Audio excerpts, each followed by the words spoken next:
Long before craft beer menus and avocado toast invaded our local watering holes, British pubs served food that spoke a different language entirely.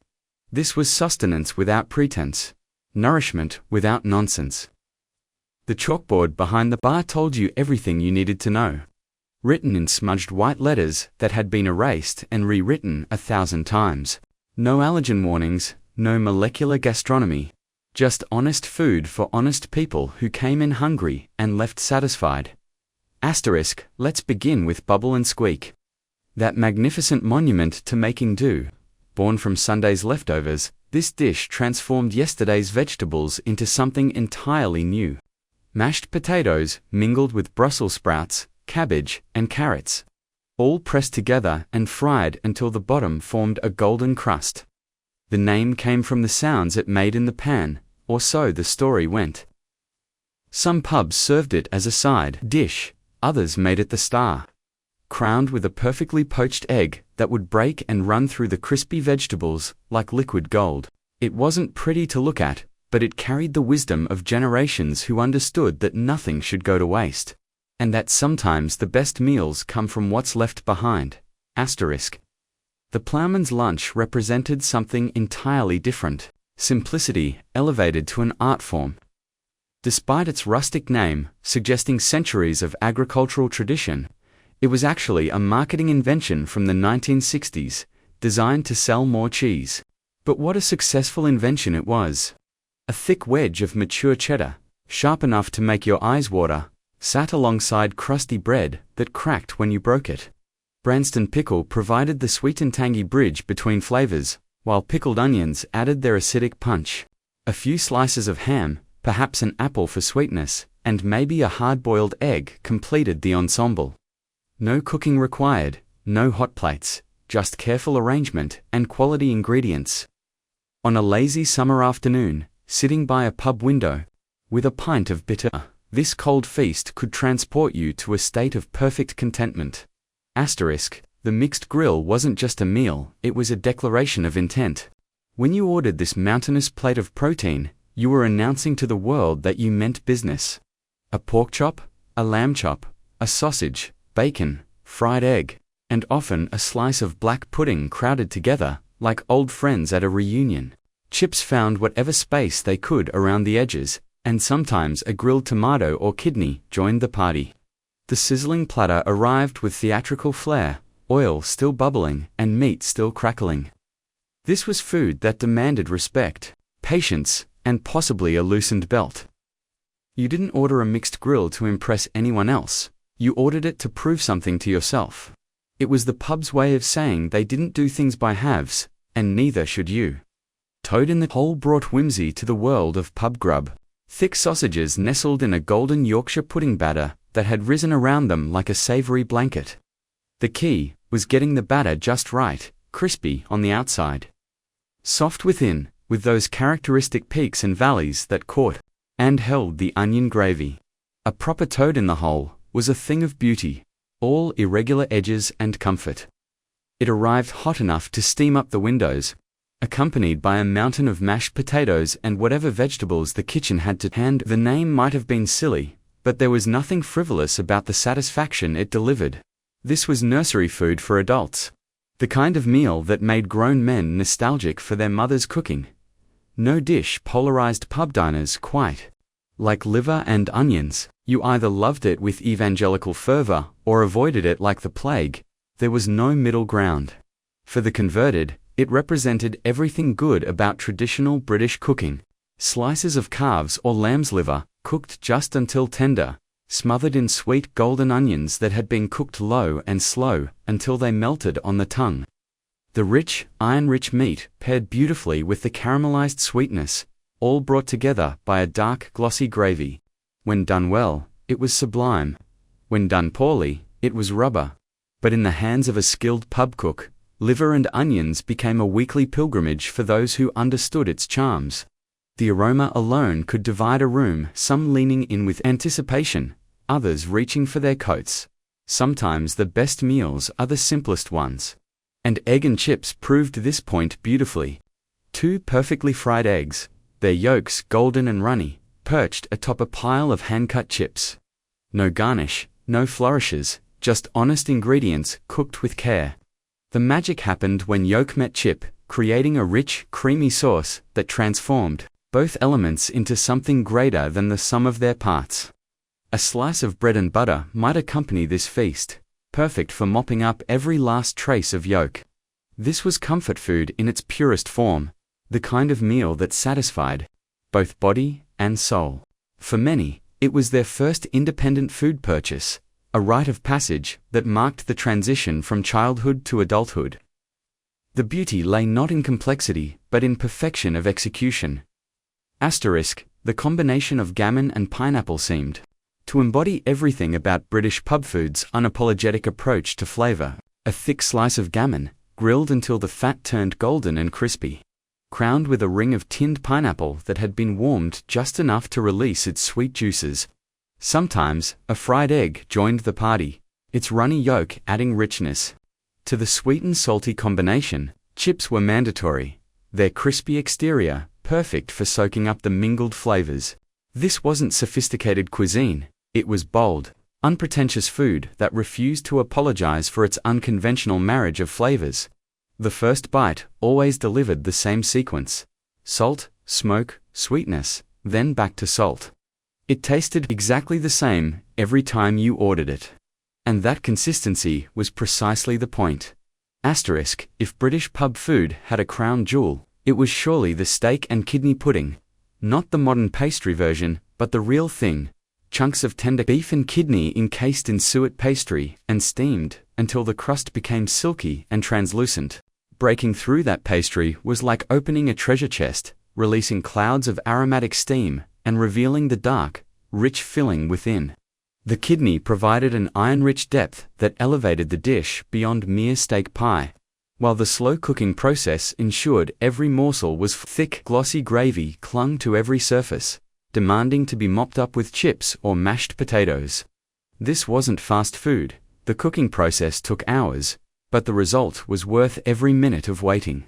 It was the kind of dish that could anchor you to your seat and your memories simultaneously.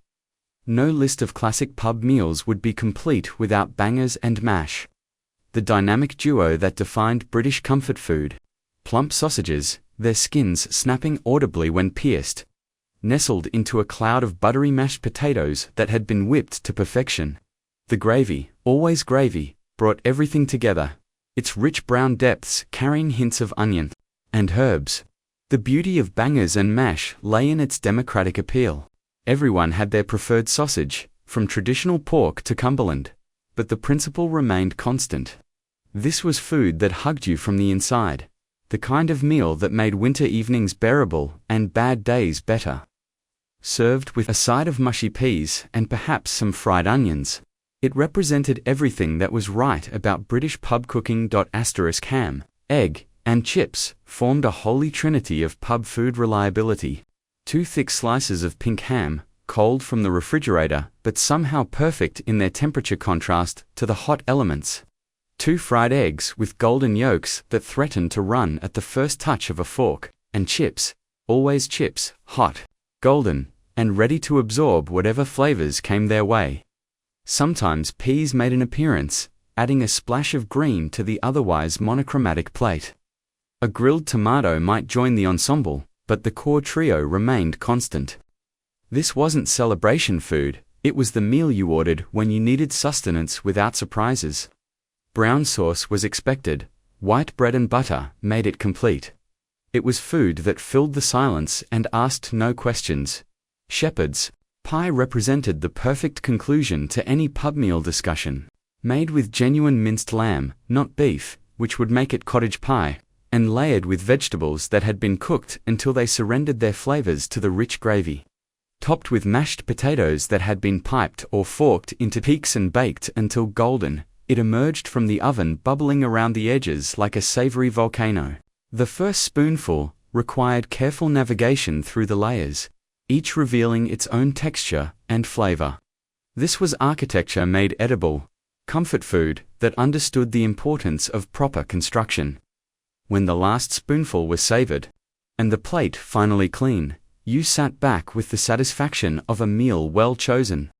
Scampi and chips brought a hint of seaside sophistication to inland pubs. Bite-sized pieces of langoustine tail, coated in golden breadcrumbs and fried until crispy.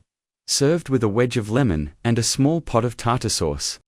The chips came either in a paper-lined basket for casual dining or on a proper plate if the establishment had pretensions to respectability. Each piece of scampi delivered a satisfying crunch, followed by sweet, tender seafood that tasted like a holiday by the sea.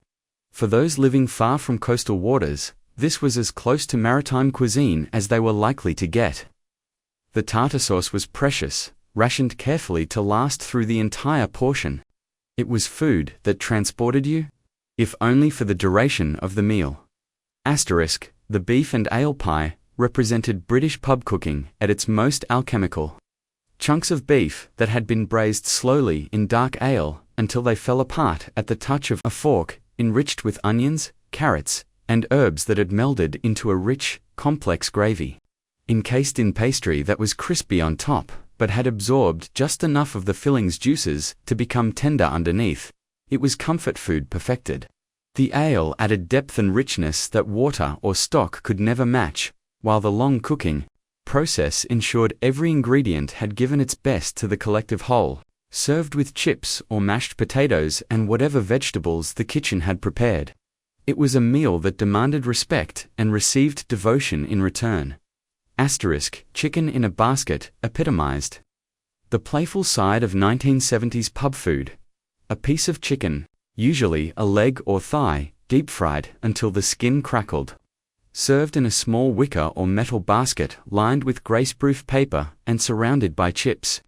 You ate it with your hands, napkins proving woefully inadequate against the crispy, grease-laden skin.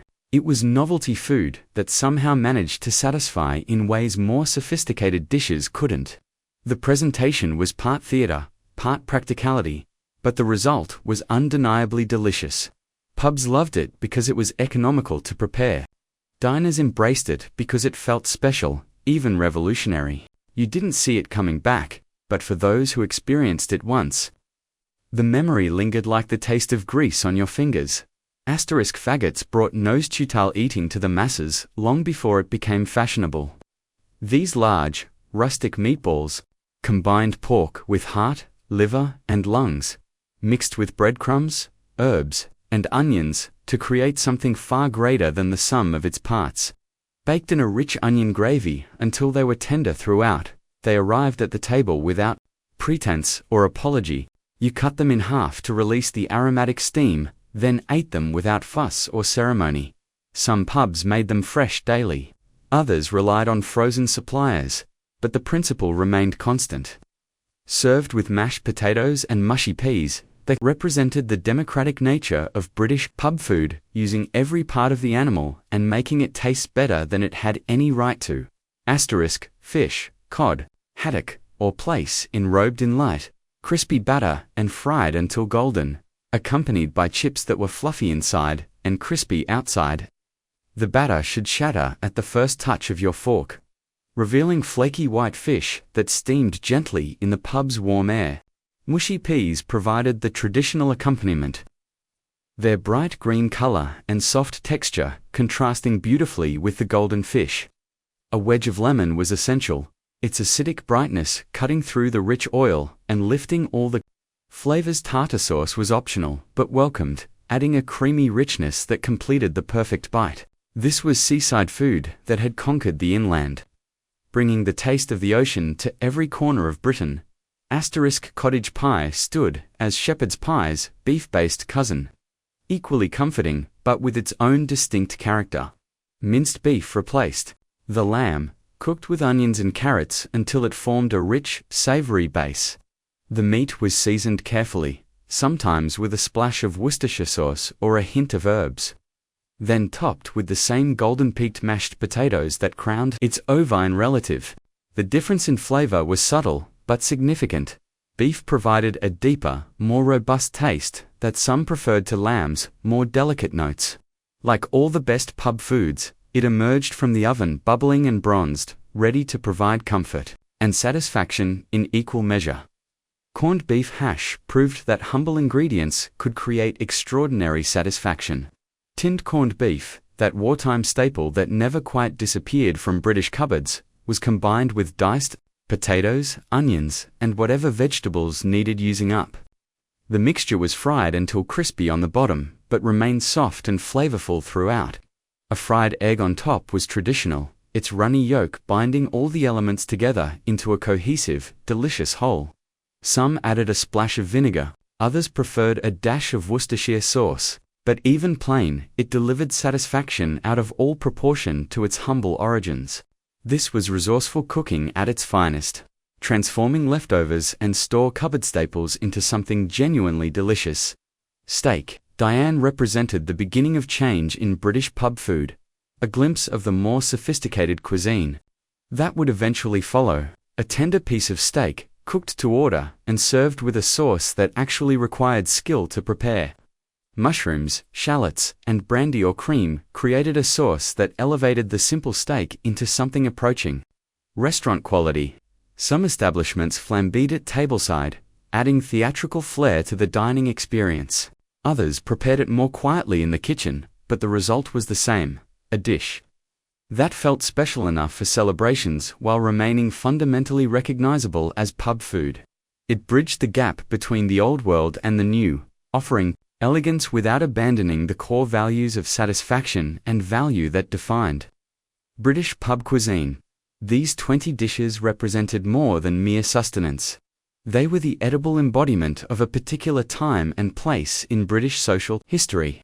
They spoke of communities centered around the local pub, of meals shared without ceremony but with genuine appreciation. The food wasn't photographed, wasn't analyzed, wasn't deconstructed on social media. It was simply eaten, enjoyed, and remembered. The chalkboard menus have largely disappeared now, replaced by laminated cards featuring globally influenced dishes and carefully worded allergy warnings. The heavy plates have given way to lighter crockery, the brown sauce to artisanal condiments. But for those who remember the golden age of pub grub, these 20 meals remain vivid in memory, not just for their taste, but for the moments they created, the conversations they accompanied, and the simple satisfaction they provided. In a world that moves ever faster, where dining has become performance, and meals have become content, there's something deeply appealing about food that simply turned up hot, filled you up, and let you get on with your day.